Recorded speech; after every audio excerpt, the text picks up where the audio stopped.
Hello friends, myself Dr. Seema Sakre, and today we are going to study the topic respiration and circulation. So for our convenience, this topic is divided into two parts. First we study the respiration, the whole concept of respiration, and in the next part we will study circulation. So first start. So respiration and circulation topic is for our convenience. It is divisible into two parts. In part first we have to study the definition of respiration, organs of respiration, respiratory exchange, gaseous exchange in plants and animals, human respiratory system, mechanism of breathing, regulation of breathing and common disorders for respiratory system, and finally artificial ventilation.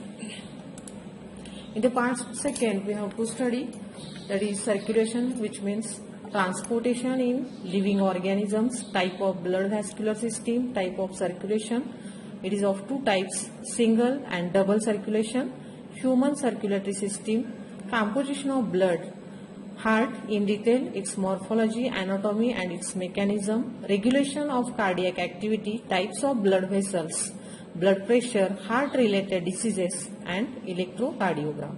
So first we study the part first. As we already know that every organism needs a constant supply of energy, and this energy needed by living organism is obtained from the oxidation of complex organic compound, and for this continuous supply of energy, the oxygen is important, and in all organisms oxygen is supplied through a special system. That system is called respiratory system. So there are about three organs for respiration: cutaneous respiration, which is nothing but the respiration with the help of skin; pulmonary respiration, the respiration which is carried out with the help of lungs; and the respiration by gills, which is observed in aquatic animals. Basically, there are two types of respiration: aerobic respiration and anaerobic respiration. The respiration which is carried out in the presence of oxygen, that is known as aerobic respiration, while the anaerobic respiration, which is nothing but the respiration without oxygen, that is known as anaerobic respiration. So this is the above plate shows the respiration which is carried out in various organisms. Generally in plants, there are the small pores are present on the leaf and stem. The first photograph which shows, this is the stomatal opening which having a guard cells, and with the help of these guard cells or stomatal opening, the rate of transpiration or the respiration takes place. While in woody plants there are some openings on the bark which is known as lenticels. Here in protistans, there are, with the help of plasma membrane, the respiration is carried out. While in insects, there are at the end of each leg there is an opening, and that opening is known as spiracles, where the tracheal system is present.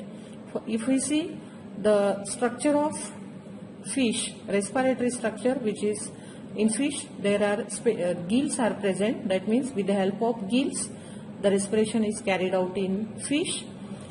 If we see the arthropodans, like in scorpion, there are a special type of structure of gills which is known as book lungs. Like pages, the structure is present, and that is why it is known as book gills or book lungs. If the aerial adaptation of mode of life, which is in birds, there are a special air sacs are present for excess amount of storage of air. And the human respiratory, or in a human being, there is a special type of respiratory organs, that is pair of lungs, trachea, bronchi and bronchioles. The above plate shows the structure of gills which are present in arthropoda class Crustacea, that is the one of the most important example, that is crab. This is the structure, this is the location of gills in crab. Phylobranchiate type of gills are present in crab. this is the structure of single lamellae, and this is the transverse section of gills, and with the help of these gills the gaseous exchange takes place in crab. If we see one of the example from the molluscans, that is bivalves. In bivalves, this is the leaf-like structure of gills, and if we see the magnified view, this is the magnified view of gills. That means 4 different types of gills are present, and this is the single diagrammatic presentation of a single gill filament that showing. But in this topic we have to study the human respiratory system in detail. For our convenience, the human respiratory system is again divided into 2 parts, that is upper respiratory tract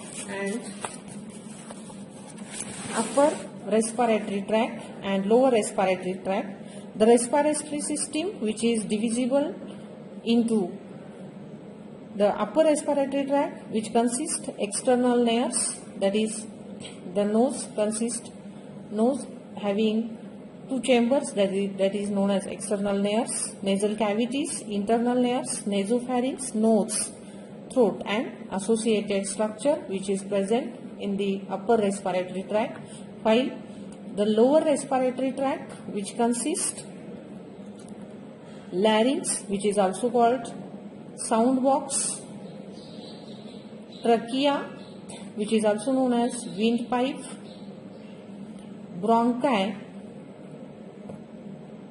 which the trachea, when it enters into the lungs, that is known as bronchi, and these bronchi again divided into branches and sub-branches, that is known as bronchioles, and finally a pair of lungs. So this is the diagrammatic presentation of human respiratory system. Now we see one by one. The upper respiratory tract. First we see upper respiratory tract, which consists nose, that is nostrils, which is for entry of air into the nasal cavity. The nose is internally divisible into 3 parts. The proximal part, which is known as vestibule, and this part having hairs for filtering the air and trapping of dust and suspended particles in inhaled air. The middle part, which is known as respiratory part, or it is also known as conditioner, and the middle, this wall, it is highly vascular part for warming and moistening the inhaled air, and the last part or uppermost part of nose, which is known as olfactory or sensory chamber, and it is lined by olfactory epithelium, which is responsible for detection of smell or sensation of smell. So these are the parts of nose. The nose leads to pharynx, which is also known as set of lymphoid organ, or pharynx simply it consists a special type of tissues that is known as lymph tissues. These are as a lymphoid organ tonsil, which consists So pharynx is divisible into 3 parts. There is nasopharynx, which is the uppermost part from the nasal chamber. Then it leads to oropharynx. Oropharynx, it is a common passage for food and air. And laryngopharynx. The pharynx, simply it is known as lymphoid organs tonsil. That means whatever the dust particles entered, these are trapped with the help of a special type of tissues, or these are any viruses or bacteria, these are killed with the help of lymphoid tissues. Those are present in tonsil. So tonsil, it is one of the defensive organ in our body. Next to pharynx, we see the lower that is the components of. So this is the diagrammatic presentation, separate diagrammatic presentation of upper respiratory tract, which consists, this is the external nostrils, which having nasal cavity. There are cavities that is known as sinuses. Again, this is an larynx, which is also known as Feist box, which is the part which is a sound producing organ. So overall functions of upper respiratory tract, it is a passage for respiration, that is inspiration. Intake of oxygen takes place with the help of nose, then with the help of olfactory lobes, which are present in the uppermost area of nose, that is sensory chamber, which is responsible for sense of smell or detection of smell.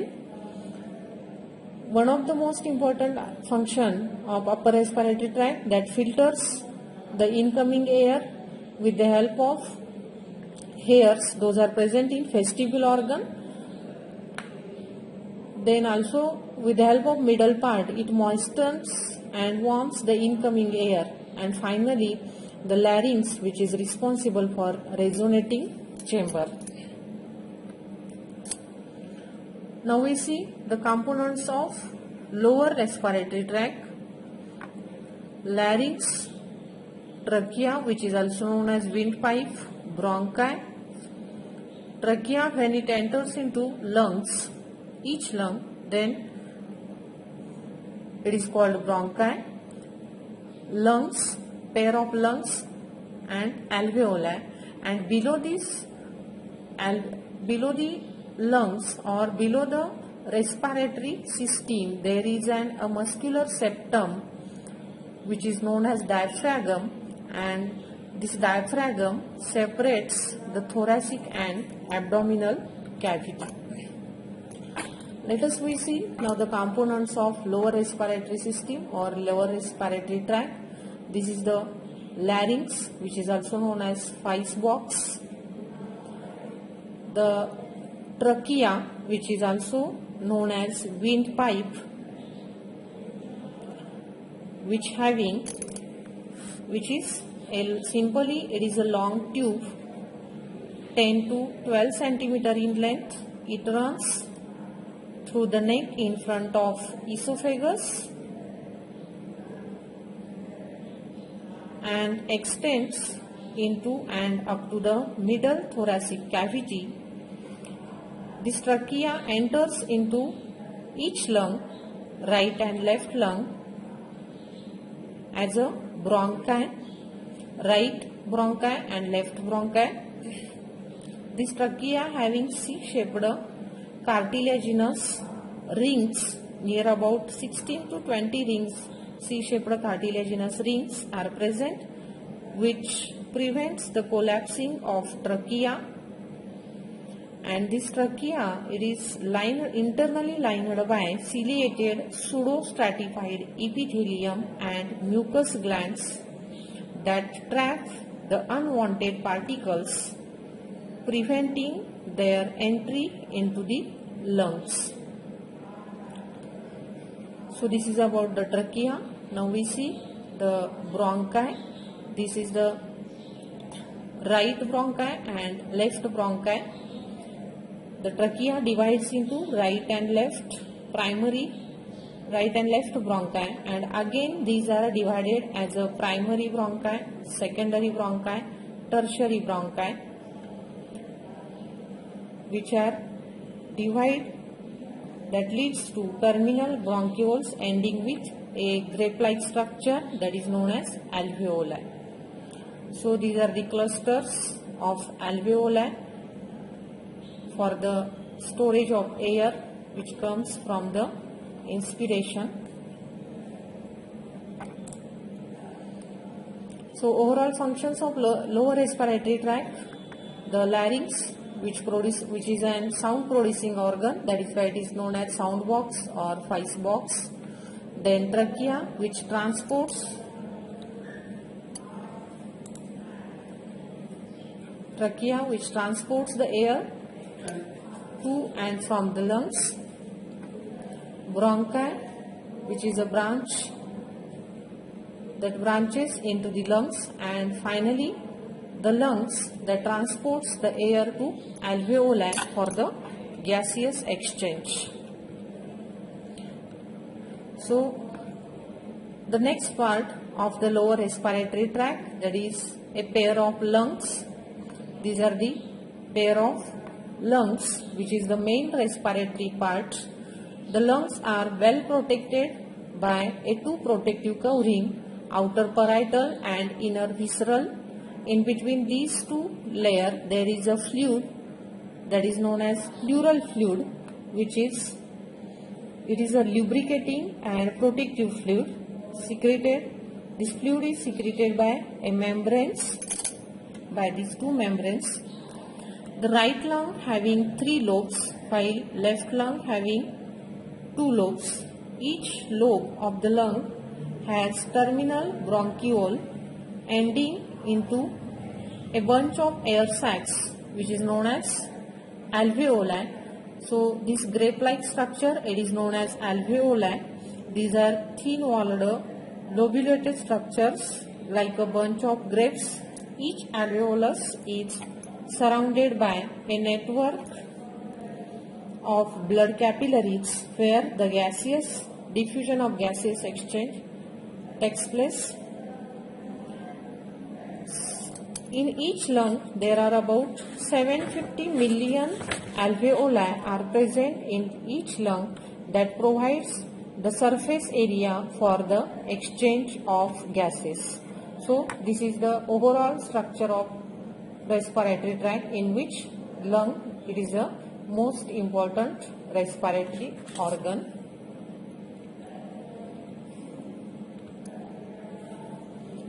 Now we see the next part from this topic, that is mechanism of respiration. So as we already know that respiration is a biochemical process in which oxidation of organic compounds in an orderly manner for the liberation of chemical energy takes place, or simply that with the help of breakdown of glucose. By the breakdown of glucose, there is a synthesis of energy in the form of adenosine triphosphate, that is ATP, and for the synthesis of ATP, the oxygen is needed, which takes place by the external respiration.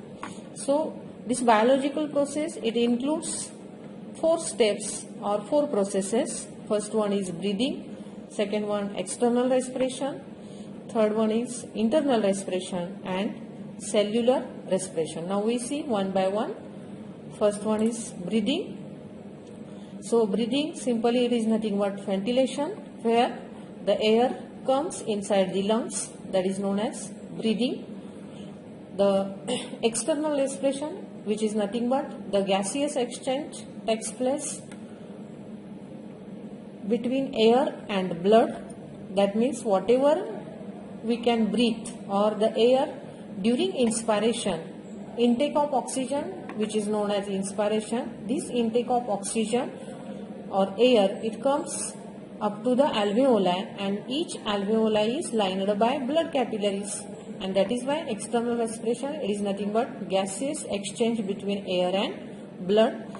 Now the third process, that is internal respiration, the gaseous exchange between blood and tissue.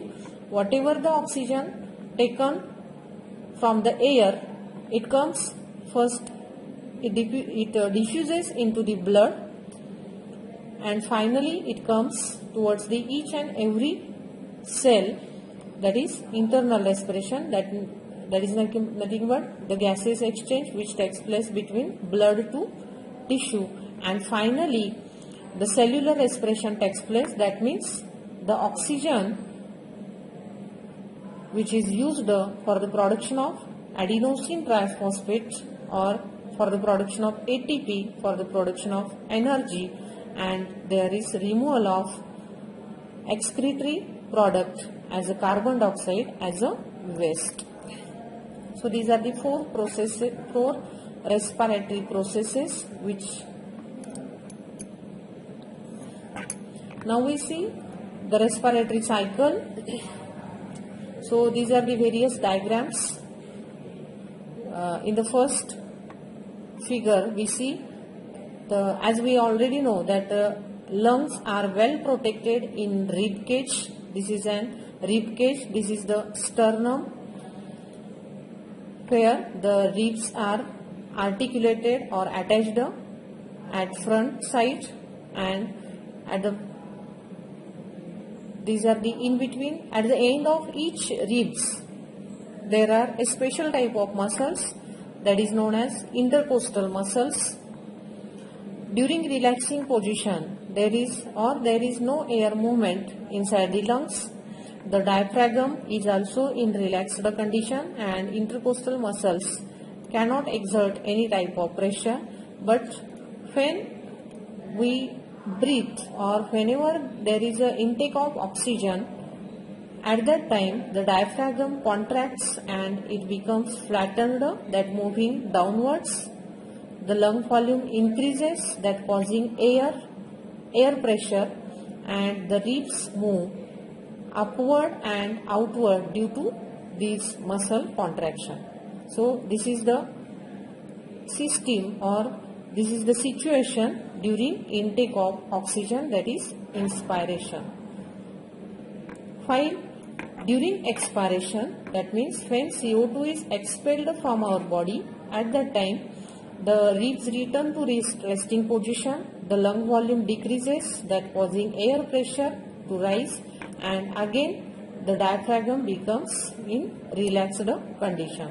So this in the respiratory cycle, the relaxed position, then during intake of oxygen what happens, and during expiration how the diaphragm and intercostal muscles and ribs.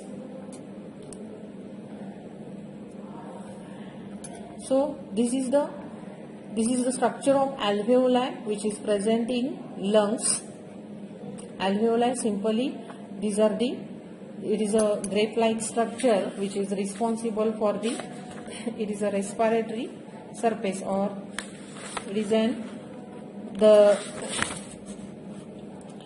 it provides a surface for exchange of gases, because each alveoli is lined by blood capillaries, and here with the help of gaseous diffusion, the oxygen which is present in this alveoli, it diffuses into these arteries or into these blood vessels, while the CO2 which comes in this blood, it is expelled into these alveoli, and during expiration finally this CO2 is thrown outside the body.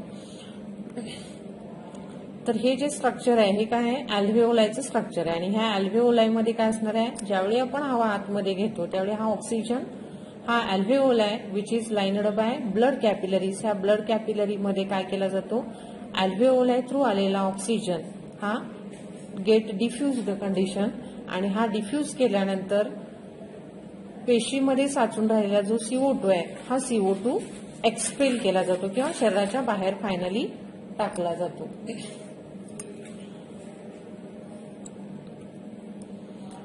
Now we see the gases exchange and transport. It is a passive process. That means the gases diffuse according to their partial pressure. That is as we explained in the previous plate. That is external respiration, which is nothing but the gases exchange takes place between air and blood. Internal respiration, that means gases exchange within the tissues.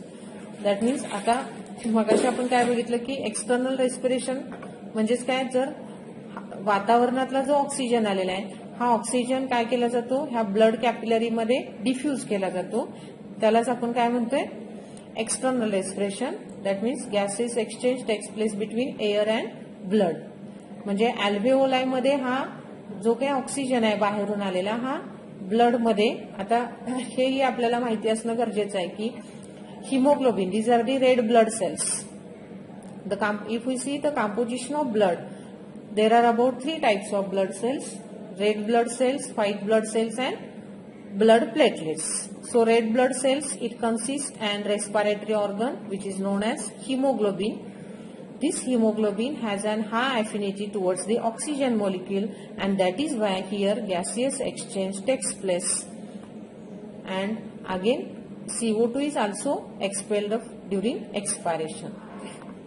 तर oxygen जो आहे हा blood vessel through किंवा each and every cell पर्यंत पोहोचवण्याचं काम जे आहे हा कोण करणार? रेस्पिरेटरी ऑर्गन जो आपल्या रेड ब्लड सेलमध्ये लाल रक्तपेशीमध्ये जो हिमोग्लोबिन नावाचा घटक आहे हा हिमोग्लोबिन काय करतो? ऑक्सिजनला ईच अँड एव्हरी सेल पर्यंत पोहोचवण्याचं काम करतो. म्हणून आता इथं आपण काय म्हटलं? External respiration, that is the gaseous exchange between air and blood.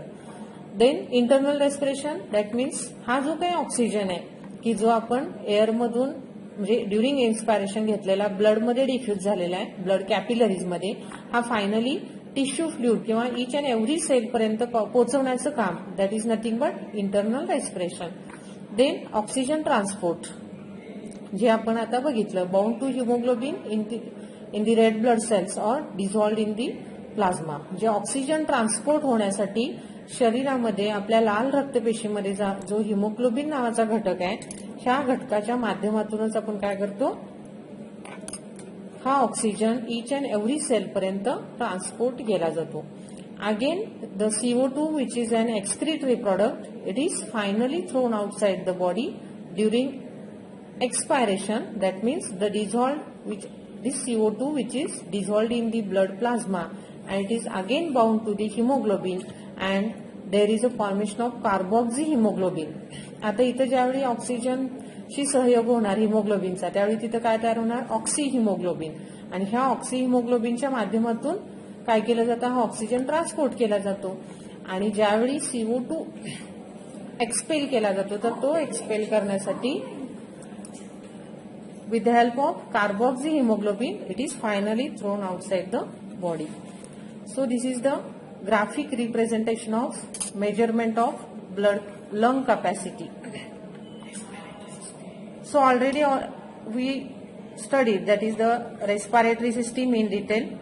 That means this the measurement of lung capacity. Each and every person has an lung. If we study this topic in yogic point of view, there are about, that is this is the graphic representation. That means the normal person, the normal breathing rate, then inspiratory reserve volume, tidal volume, that means your expiratory reserve volume, residual volume, and finally it is total vital capacity. There are about some terms regarding this lung function or how to measure the lung capacity. The tidal volume, it is simply nothing but volume of air inhaled and exhaled in a single breath. म्हणजे एका श्वासामध्ये आपण maximum किती प्रमाणात oxygen घेतो, that is nothing but tidal volume. Then dead space volume, that means the air that remains in airways and does not participate in the gaseous exchange. Dead space याचा अर्थ काय की during relaxed condition आपले जे lungs आहेत ह्या lungs मध्ये air completely thrown out, बॉडीच्या बाहेर टाकली जात नाही तरी सुद्धा तिथं काय असणार आहे? तर air remains in the airways and does not participate. म्हणजे तिथं काय केली जाते? काही प्रमाणात ही साठवून ठेवली जाते. आता आपण ज्यावेळी दीर्घ श्वास घेतो त्यावेळी each and every alveoli it is full of oxygen, परंतु हा अल्व्हेओलाय पूर्ण म्हणजे तेवढा आपण जाणीवपूर्वक काय करत नाही? श्वास घेत नाही. म्हणजे त्याचा अर्थ काय? तर हे जे काही हा जो इथं जे काही आपण बघितलं अल्व्हेओलायचं स्ट्रक्चर, तर ह्या ईच अँड एव्हरी अल्व्हेओलायमध्ये ज्यावेळी ऑक्सिजन भरला जातो त्याच वेळी इथं काय होणार आहे? गॅसियस डिफ्युजननं हा ऑक्सिजन डिफ्यूज केला जातो ह्या ब्लड कॅपिलरीजमध्ये. परंतु प्रत्येक वेळी आपण नॉर्मली काय करतो? कॉन्शियस ब्रीदिंग होत नाही आपल्याकडनं किंवा जाणीवपूर्वक श्वास घेतला जात नाही आणि मग त्यावेळी काय होतं? मग हा जो कॅप आहे किंवा हे जे अल्व्हेओलायचं स्ट्रक्चर आहे डेड राहतं किंवा ईच अँड एव्हरी अल्व्हेओलायला आपण ऑक्सिजन आतमध्ये येण्यासाठी काय करत नाही? तितका जाणीवपूर्वक श्वास आपल्याकडून घेतला जात नाही.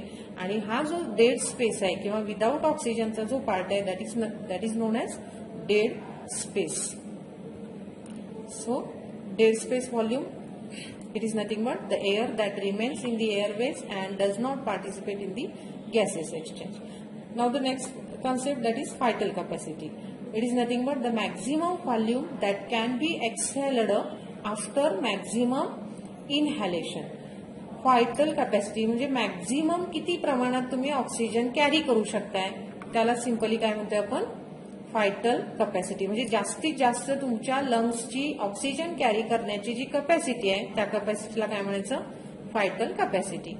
आणि inspired reserve volume, the amount of air that can B inhaled beyond the tidal volume. म्हणजे मॅक्झिमम तुम्ही तुमच्या लंग्समध्ये जास्तीत जास्त हवा किती काळ रोखून घेऊ शकताय, that is nothing but inspiratory reserve volume. आणि मग ह्याच्यावरून मग आपण काय करू शकतो, लंग व्हॉल्यूम आणि टायडल व्हॉल्यूम हे काय करता येतात आपल्याला, ह्याचे functions. That is nothing but the expiratory reserve volume, that means amount of air that can be force, म्हणजे मॅक्झिमम फोर्सफुल CO2 तुम्ही किती प्रमाणात बाहेर टाकू शकता, त्याला काय म्हणायचं. जसं आपण इथं आता इन्स्पायरेटरी रिझर्व्ह व्हॉल्यूम म्हणजे काय बघितलं तर maximum amount of air that can B inhaled beyond the tidal volume. म्हणजे टायडल व्हॉल्यूमच्या पलीकडे जास्तीत जास्त हवा आपण किती प्रमाणात लंग्समध्ये रोखून ठेवू शकतो, त्याला काय म्हणणार आपण, इन्स्पायरेटरी रिझर्व्ह व्हॉल्यूम. आणि एक्सपायरेटरी म्हणजे मॅक्झिमम तुम्ही CO2 फोर्सफुली किती बाहेर टाकू शकताय, that is nothing but expiratory reserve volume. आणि again residual volume, it is nothing but the amount of air remaining in the lungs. म्हणजे जरी आपण फोर्सफुल एक्सपायरेशन आणि इन्स्पायरेशन झालं तरी सुद्धा जी काही हवा तुमच्या लंग्समध्ये रिमेन किंवा राहिलेली आहे त्याला काय म्हणायचं, रेसिड्युअल व्हॉल्यूम.